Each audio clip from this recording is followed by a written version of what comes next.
So here's our part 2. About 44 degrees today, September 25th, 26th, something like that. Anyway, so here I am, 2/20, quit my job, after 3 years of, so you dig. I left off about digging. Jamie Lindeman, Yellowstonegem. I left off on part 1 about digging, right? What powers your struggle? And I'm not claiming to be a motivational speaker. It's just a lot of the things that I've learned since I left my job, or since I started this journey actually, and I was able to study enough personal development and learn the language of success, and put together, say, if you have hard work and determination, well, that's a lot of it. But the other little bit, like 20%, is the little things about staying calm, the patience. This experience has really, I would say it's made me, because I've been on a 7-year journey thus far, from an idea to the actual realization of something. I mean, we're going to be on a constant journey anyway, as long as you keep going, keep doing it. Sorry, all these cars and these people are, it's hard not to look around, especially when you're in Yellowstone. You want to keep your head on a swivel. Just because, right? You never know what's around the next corner. But anyway, back to the topic of, detailing the journey, laying it all out there, the process, the struggle. A 7-year journey. Well, you're either going to learn patience, or else you're going to get frustrated and quit. So I enjoy the daily grind, all the stuff leading up to the little victories over time, everything that happens. One of the best times I remember is when I first started selling on eBay, and I sold a piece of petrified wood for like $6. You go back to that, where this is the start of your sales. This is before I started making cabs for Yellowstonegem, or what was Lindeman 6 binding, and then it was Devil's Green Variscite before that. It's been it's been a transitional journey. So the patience that I keep getting away from on this talk is it's just, I've gotten to where, like on my birthday, I was so excited to eat banana cake that I decided I wanted to fast all day until it was supper time, just because of the the expectation of it. When you haven't had food in a day, when you can have that thing to look forward to for when you're not going hungry, but just up to makes you want it more. It's like getting a birthday present in the mail. Do you open it right away? Do you rip it open the second it arrives? Are you wanting to open it before it gets there? Me, I want to get that present, and I want to keep that box. I want to have it for a week. I love the grind, the expectation, the wait, the work up till the moment.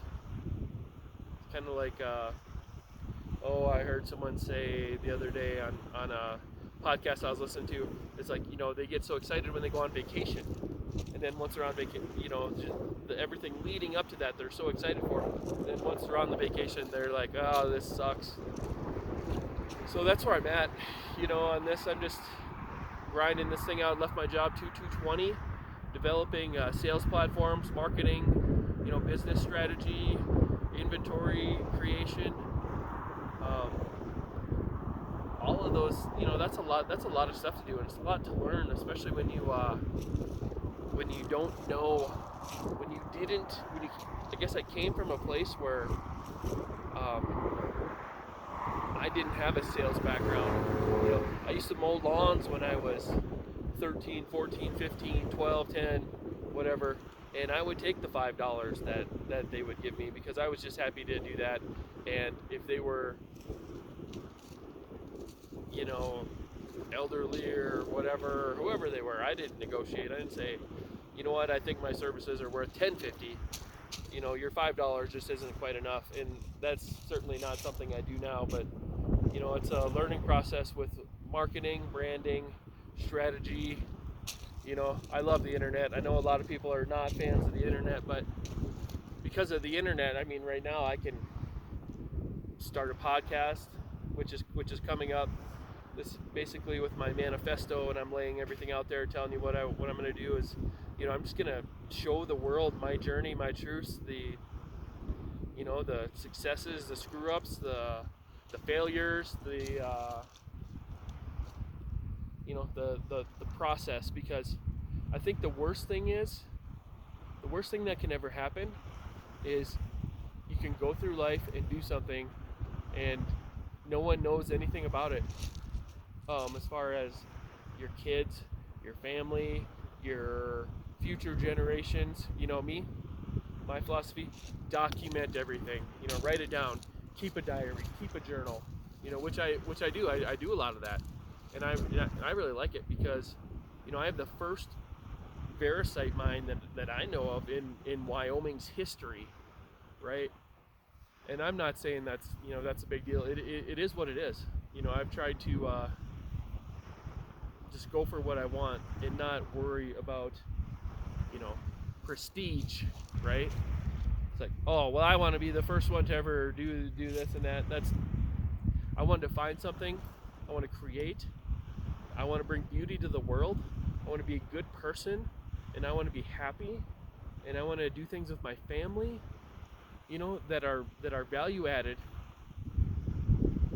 and just to be able to tell my story while I do it. That's all I want. That's all I'm trying to do.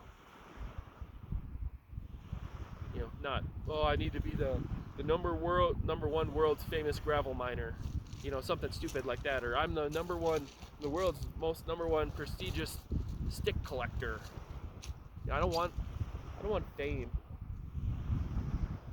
I don't care about any of that. Just I just want to be happy, document my journey, because when you're out there at the mine and you're digging holes for forever, mining by hand, there's a lot of stuff that goes into powering that shovel that just is absolutely amazing. I mean, it's getting to be about mining season now. Like I said, it's 44 degrees up here, Yellowstone Lake. So it's getting about mining season for me. I'm probably at about, 8,000 elevation, 7,500, I don't know, somewhere in there. But I just wanted to talk about my story, my truths, lay out a manifesto. This is me bringing my story to the world. Do you like gemstones? Do you like to see where they come from? Do you like to see someone go for it? I've already been going for it. I'll try and connect the the story of the past to the progress of the future.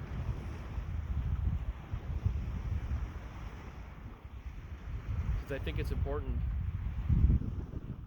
Again, just a man going for it. That's all. And I feel grateful to be able to have the ability to share everything, the part of what I'm getting with everyone else. The beauty of the earth, the money. It's not about money. It's not about that. doing it for the, if I was doing it for the money, I would have quit a long time ago and washed up on the shore like a dead fish, because I wouldn't have been able to go on, because there was no money. I figured out how to make enough to you know, stay in there, you know, get the resources. But I love life. I love this. I love what I do. I love my family. You know, I love all my clients. Got a lot of great clients. You know, I thank everyone out there. You know, Etsy, eBay. You know, Shopify is coming along, building that now. You know, Amazon. You know, and then you have to figure out how to market all this, brand it, and that's, you know, that's what I'm doing. So, thank you. And I thank my family for everything. You know, it hasn't been I'm not crying, I'm not gonna cry. I get emotional when I speak. I don't know if it's just because I'm so I'm like, you know, passionate, like, you know, just I always been that way. But thank you to my wife for supporting me, for my kids. They were my first subscribers on YouTube. Oh, and they were, oh, see, now I'm gonna start crying. My first subscribers on YouTube. Thank you guys. Love you.